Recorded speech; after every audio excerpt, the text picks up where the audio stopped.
pools came around in about the 50s, maybe, where it was more of an adopted construction process. It was a quicker process than, when they very, very first started.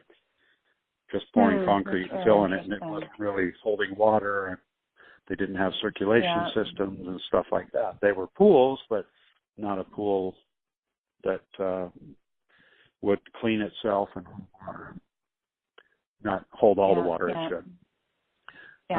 So vinyl was, you have this liner that holds the water in. That solved major problems years past. Not having to continuously refill, putting a circulation system into it, got the skimmer in. Concrete pools, they used to be floating inside of the pool because people didn't like put pipes through the walls. This is really old stuff, but so the technology has really changed. Correct. Exactly. And gunite rigs. And go ahead. Sorry. Oh no, you finish that, and then I've just got one more question. Gunite rigs were, brought on 50s and 60s. They started developing the process of shooting a dry mix in, which could be done with enough force and pressure to hold it, because when you got on the wall, it fell, it slumped, it wouldn't hold. So they had to pour it. So a pool back then was truly concrete. It wasn't gunite. So the development of these different technologies and equipment changed the entire industry to the point that, the majority of what we do is concrete or gunite, not a vinyl or fiberglass.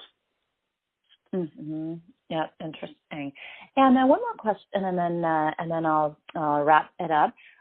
What percent of the consumers that come to you would you, call educated or kind of opinionated about what they want? All of them in some level, but extremely particular. This is the type. This is exactly what we're going to do. Probably 15%. Okay. You know exactly. Yeah. A lot of people say, I want a PebbleTech pool, and I want a saltwater pool, and I want this, that, and the other. And then when you ask them what that means, I don't know, but that's what my friend has.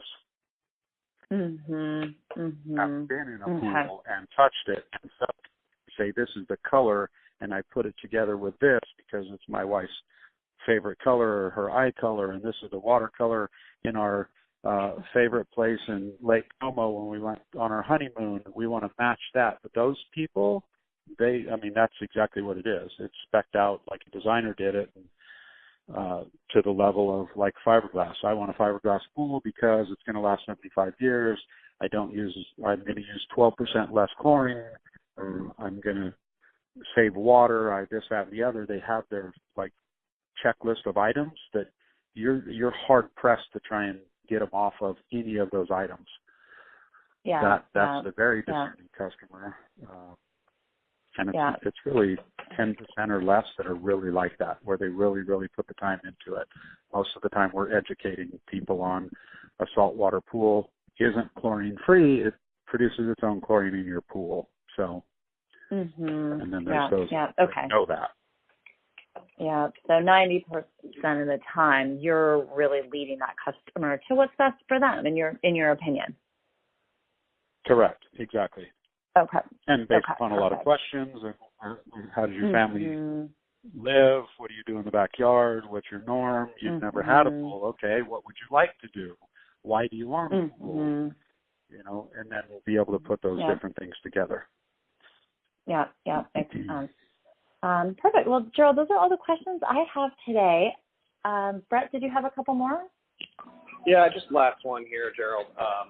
You actually hit on something I was thinking about earlier, which is around the digital competency of these folks. And I guess the higher end version of this, or not higher end, the higher upstream version of this is the manufacturers themselves, right? Having direct consumer engagement that then